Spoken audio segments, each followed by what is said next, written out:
Welcome back. The Royal Gibraltar Police enforced a lockdown Wednesday evening, carrying out security checks at all exit points to Gibraltar. A police spokesman confirmed an investigation into the possible abduction of a child had been carried out together with customs. However, the operation was stood down after the police were satisfied no abduction had taken place. It was the moment to put well-drilled plans into action, with the authorities taking no chances after reports that a man had been seen putting a child on the boot of a car. All exit points from Gibraltar were being monitored, and even across the border, specific controls were being carried out by the Policía Nacional and the Guardia Civil. Well, last night we received a call from a member of the public claiming that they had seen a possible abduction. And as a result of this, our emergency procedures kicked in, which is Operation Giblock. Officers were redrafted from other policing operations and were distributed around different places around Gibraltar to affect this operation. In the end, it was a false alarm. But the police is happy that if this had been a real incident, the right measures were in place. It tested our procedures, it tested our policy, it tested the actions that we have to follow, and it tested our liaison with numerous agencies that we have to work with. Again, I have to thank both the Spanish Guardia Civil and Policía Nacional who assisted us in this matter, and so did HM Customs, who implemented filters at the frontier as part and parcel of our operation. Is there a concern that the public nature of such an event might lead to spurious complaints in the future? Obviously, an incident of this nature is alarming, but it is good that we have these procedures in place to react to any incident. Obviously, our officers took this with the seriousness that it deserves, but we were content at the end of the investigation that it was an incident that was misinterpreted. A potential child abduction is a very worrying thing to think about, but it's reassuring to note that if something like that were ever to happen, Gibraltar's exit points can be sealed off very quickly and very efficiently. And if someone were to abduct a child, they'd find it very difficult to leave Gibraltar. The Chief Justice, Anthony Dudley, this week dismissed Benjamin Marache's constitutional challenge. Mr. Marache had claimed the High Court judge hearing his fraud case, Sir Geoffrey Grigson, was older than the Constitution allows when he was brought in to hear the case. But Mr. Justice Dudley had ruled the judge's appointment was lawful. Sir Geoffrey is now expected to deliver a verdict next Thursday. Benjamin Marache is a defendant in a multi-million-pound fraud trial which has been ongoing in the court since October last year. In March, he claimed Sir Geoffrey Grigson had been unlawfully appointed.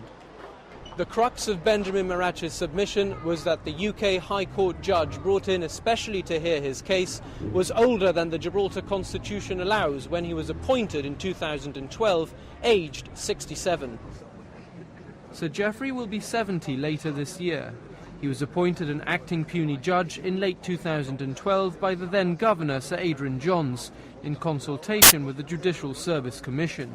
He's heard 8 months' worth of evidence in the fraud trial, but had Mr. Marache's challenge succeeded, it could have all come to nothing.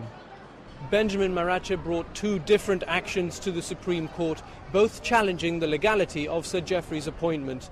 His claim for judicial review has been refused. The constitutional challenge dismissed. In his written ruling, Mr. Justice Dudley concludes there are no age restrictions in respect of acting puisne judges.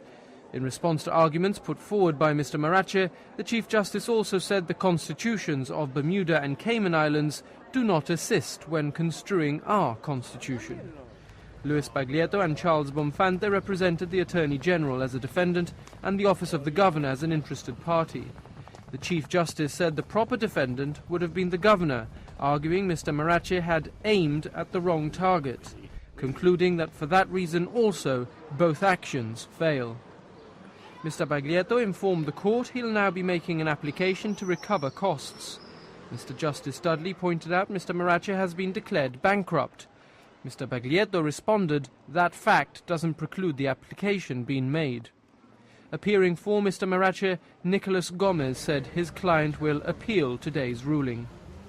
Under Sir Geoffrey's watchful eye, the Marache case has become the longest criminal trial in Gibraltar's history. Benjamin Marache, together with his brothers Isaac and Solomon and Leanne Turnbull, have pleaded not guilty to 2 charges of conspiracy to defraud millions of pounds pertaining to clients of the former law firm Marache & Co. Having dismissed the jury, Sir Geoffrey is set to decide the defendant's fate himself. The Chief Justice's ruling today effectively clears the way for Sir Geoffrey to deliver a verdict in the multi-million-pound fraud trial. Some 9 months after he started hearing evidence here in the Supreme Court, his decision is now expected next week. The infamous hunter-killer class nuclear submarine HMS Tireless has finally been decommissioned after having been given an extension. The news has been welcomed by the Spanish environmental group Verde Mar Ecologistas en Acción. The name Tireless is well known to many in Gibraltar after the submarine created diplomatic tensions between Britain and Spain in 2000. It developed a leak in its nuclear reactor primary cooling circuit and was towed to the Rock. Tireless underwent extensive repairs in Gibraltar. It again found itself embroiled in Anglo-Spanish diplomacy when it berthed in Gibraltar in July 2004 for what was explained as technical reasons. Britain had to give Spain assurances the visit was unrelated to Gibraltar's tercentenary celebrations, the 300th anniversary of British rule. Tireless has had its fair share of bad press, including a collision with an iceberg. One of its last duties, however, was helping in the search of the Malaysian Airlines flight MH370 in April. Verde Mar, which refers to nuclear submarines as floating bombs, is again criticizing the fact there's no public report on the risks posed by visits from these submarines to the Rock. It claims to be a lone voice in its protests now, but warns that submarines that pose potential danger continue to berth in Gibraltar. Following the importation of 50,000 tons of sand from the Western Sahara, the Sandy Bay Regeneration Project was officially inaugurated by Tourism Minister Neil Costa this week. He's described it as an engineering feat and a permanent solution to protect the beach from disappearing. It's essentially a new beach. Major coastal protection and regeneration works have completely transformed Sandy Bay from a disappearing beach to what you see now, enlarged with 50,000 tons of African sand.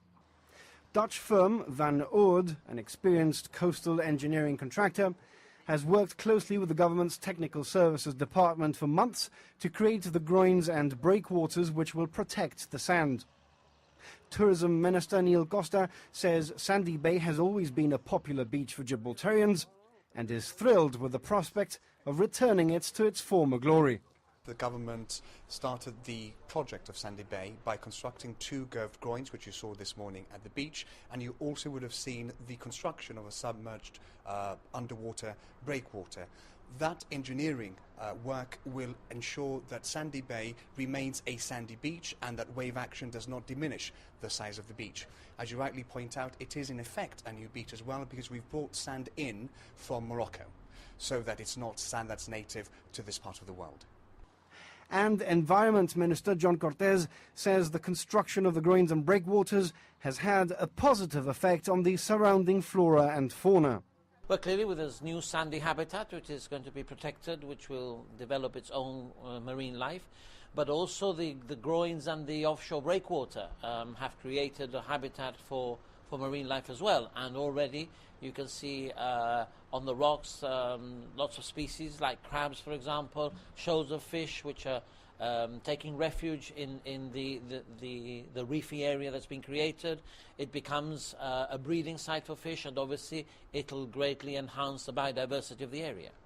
New bathroom, changing room and toilet facilities, as well as a new kiosk, complete the project, together with the water parks which now grace all of Gibraltar's beaches. For the rest of this week's news, you can head over to our website, gbc.gi/news. Don't forget to tune into Radio Gibraltar and GBC Television throughout the week for the very latest local news. You can also follow us on Twitter and like us on Facebook. Thank you very much for watching. From the team, good night.